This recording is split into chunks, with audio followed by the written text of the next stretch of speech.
You would think that Uber or Lyft would, check their names, their riders, their passengers against a database maybe of inmates or prisoners, right? You would think that would take place. And this lady here, she acted on her gut feeling. She knew something was off. And I tell you, in this business, you can always rely on one thing, and that is the feeling that comes right here, right out of your gut. If something is off, it just sends signals through your body, right? You act on it. So here she says, this man, and I'm going to show you the correspondence, and I'm going to show you how he tried to lure her. And sadly, this happens often to female drivers, right? Very often the males don't have the guts to pull this off. And you got some crazy guy with wrong intentions. They say, oh, this is a nice pretty driver, or a female driver. I'm gonna use this opportunity and do something here, right? So she says, this man asked me for my number and I told him no, so she declined it. Then he accidentally left his hat in my back seat, but she checks after each passenger, and I rolled the window down, gave it back to him, right there. So as the trip ended, she checks, oh, by the way, you forgot your hat. Here it is, right? That was Thursday. Now he's calling me and saying he left something else when he didn't. Trying to get me to come to him. This man is dangerous. And so she followed her instinct. She looked him up. And man, did she find stuff. She found stuff, right? It's like a little detective here. She found stuff that Uber and Lyft should find, right? Dara, you should be hiring this lady, right? She is detecting the people that should not be on your platform, right? But you know what? He's fast asleep.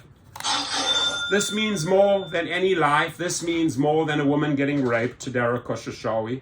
And I say that to his wife as well, Sydney, right? His wife, Dara's wife.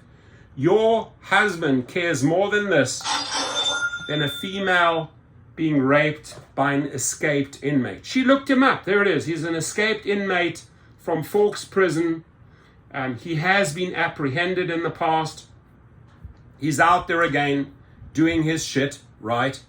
And just waiting for his next victim, right? So be on the alert, ladies and gentlemen.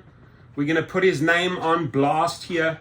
But she says, so that was Thursday. Now he's calling me and saying he left something else when he didn't. Trying to get me to come to him. This man is dangerous. I've been on the fence about not driving anymore because the market is saturated, and this definitely did it for me. You all be careful out there. And anyone in Washington, watch out for this creep called Mark, right? His name is Mark. And his name is Mark David Vanosdi, right? So here he is. He says, I left a black zip-up binder in your back seat, which has notebook with personal information inside.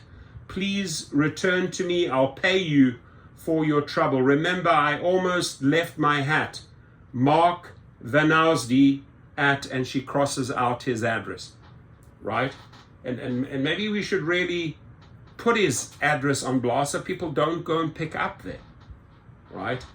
But so she hands him his hat back because she has a weird feeling. And then he contacts her by phone and says, oh, I left something else in your car, which he didn't, right? She looks him up. State versus Vanosdi. Facts, the declaration for determination of probable cause in support of the charges states that while Vanosdal was riding in a taxi, so he's done this in a taxi before. He's using this opportunity now in an Uber, right? So this seems to be his pattern here. And I ask the authorities, look into this. We're waiting for the next big accident to happen. And the reason why I'm putting this name out here, I hope that someone at Uber says, let's check into this guy, this David Mark Vanosdal. Let's look into him. Let's look into his past, right? And the same with David Risher. Look into his past. And if we say who he is, and it corresponds with the records that you check up, he shouldn't be on your platform.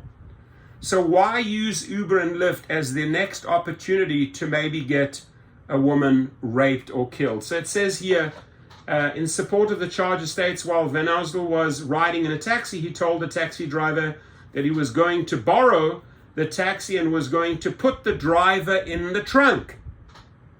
He then threatened the driver with a firearm. Clerk's papers, CP at 4. When the driver attempted to escape, Van Arsdale shot and injured him and then fled in the taxi.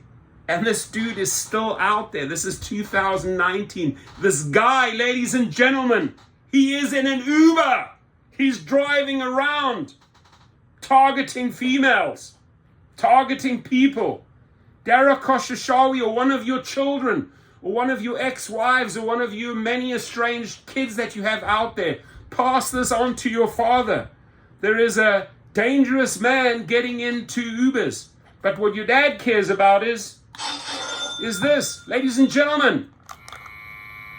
That was bullshit. Bullshit. Dara, bullshit. No checks and balances at Uber. Escaped prisoners in our cars. We're alerting you so you can take this guy off the grid. After a Washington State patrol trooper apprehended Van Arsdale, the state charged him with first-degree assault, first-degree robbery, and attempted first-degree kidnapping. Well, how about first-degree attempt on first-degree murder? Right? He shot the guy. These are all the charges he gets, and he's out again? Come on, man. What's happening to our system here, to our law officers? This guy tried to kill a taxi driver, then stole the taxi. Alleging a firearm enhancement for each charge. Pursuant to a plea agreement, Van Arsdale agreed to plead guilty to the robbery and assault charges in exchange for the prosecutor dropping the attempted kidnapping charge.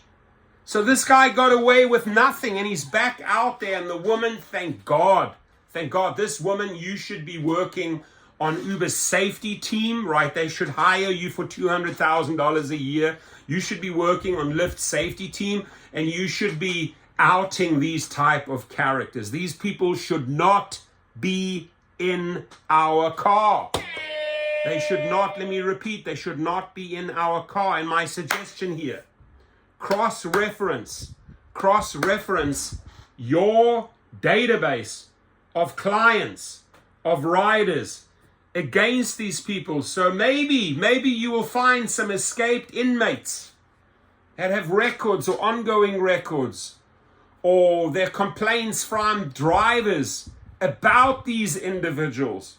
And then you say to yourself, Dara, you say to yourself, David Risher, should this individual be on our platform? There is no safety, my friends, at Uber and Lyft. I want the investors to know this. You guys are lax. You're not doing anything about it. You're waiting for the next death. You're waiting for the next lawsuit.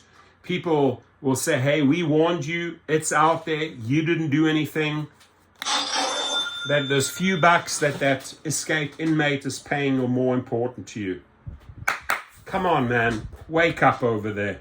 Wake up over there.